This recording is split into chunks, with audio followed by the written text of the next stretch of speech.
The Great Japanese Vanishing Act. How did we get here? Right. Good evening. Let's talk about something truly monumental. Toyota, Nissan, and Honda.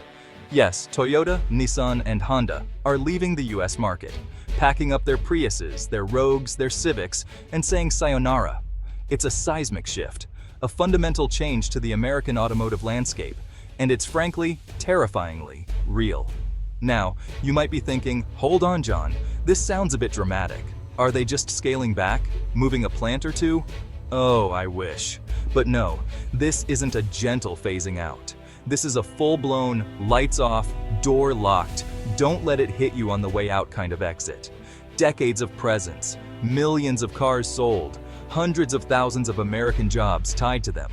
All going or gone. It's a decision so massive, so impactful, that it makes you wonder what on earth could have possibly triggered it. The answer, depressingly, isn't some complex, unforeseeable global catastrophe. It's tariffs. Yes, tariffs. Those wonderful economic tools that politicians love to wave around like a magic wand, promising to protect jobs and boost local industry. And it's just blown a massive hole in the side of the US economy. Okay, let's talk about tariffs. What even are they? Think of them as an entrance fee. A country, let's say America, decides to charge this fee. It's for goods coming in from other places. Like Japan, for instance, and the cars they make, or the parts they ship here to assemble those cars. The idea, often sold with a shiny patriotic bow, is to protect American businesses, make foreign stuff more expensive.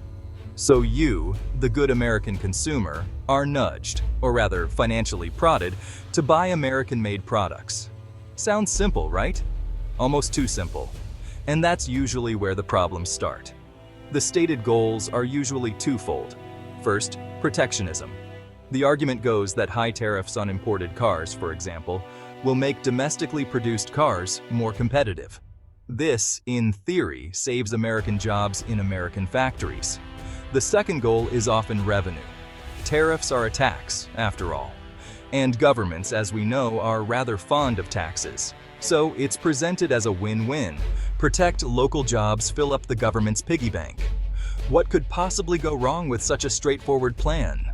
So these tariffs weren't just a gentle nudge. They were more like a sustained economic barrage. For companies like Toyota, Nissan, and Honda, who have invested billions in US manufacturing plants, this became an operational nightmare.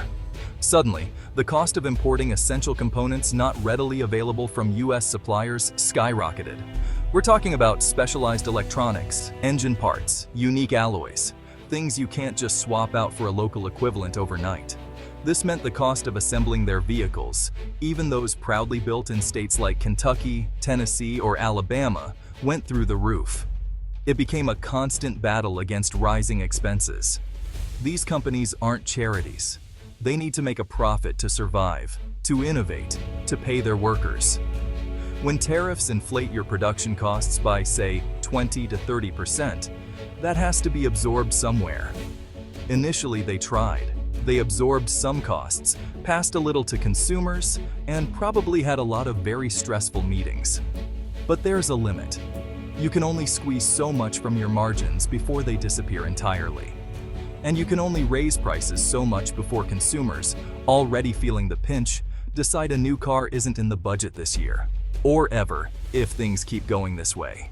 The tariffs also created immense uncertainty. Empty lots, empty pockets. The American economic faceplant.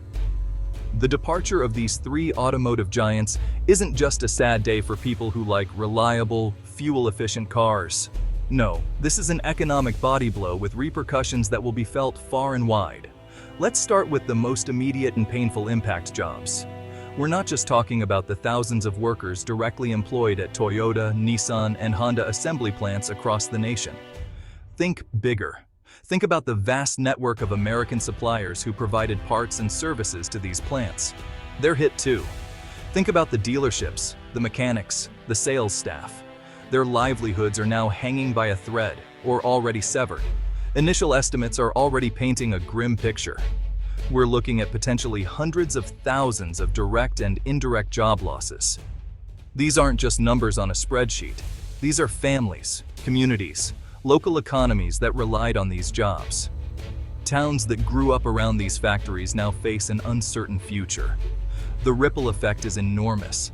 Local diners lose customers, grocery stores see sales dip, and property values can plummet. It's a cascade of economic hardship, all stemming from a decision to make imported goods more expensive. The protection offered by tariffs suddenly looks a lot like widespread destruction. Innovation on ice. When car brains leave the country.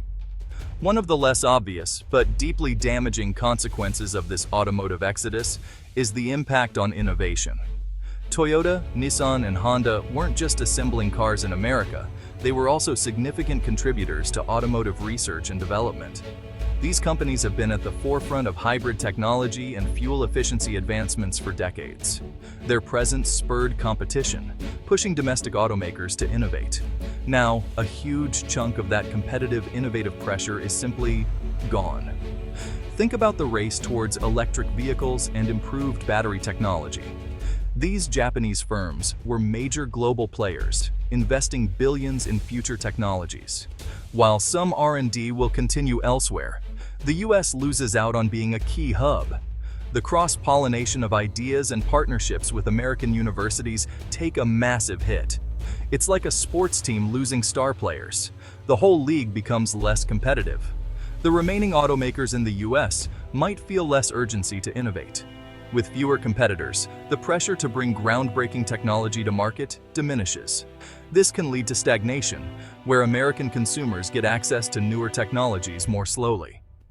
The U.S. risks falling behind in a global automotive industry evolving at lightning speed. Furthermore, the loss of these companies means a loss of diverse approaches to problem solving. Different corporate cultures and engineering philosophies lead to different types of innovation. The ripple effect. Beyond showrooms and factory floors. The departure of Toyota, Nissan, and Honda creates waves beyond job losses and car prices.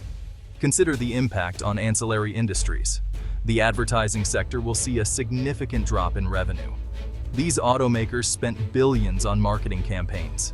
That money supported ad agencies and media outlets.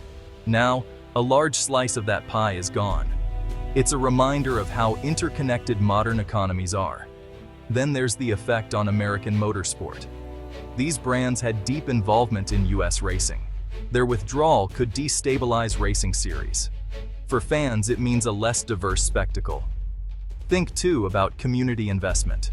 Large corporations often contribute significantly to local communities. This can take the form of charitable donations and support for local schools. The loss of these companies means a reduction in this support.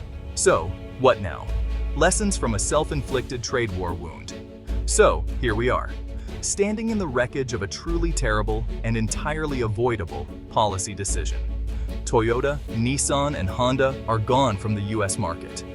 Hundreds of thousands of Americans are facing job losses. Car prices are soaring. The U.S. economy is bracing for a significant downturn. The question is, what now? And more importantly, what have we learned from this colossal, self-inflicted wound? Tariffs are not a precision tool. They are a sledgehammer. The notion that you can protect one industry without causing widespread damage is a dangerous fantasy. Trade is not a zero-sum game. Protectionist measures can make everyone worse off.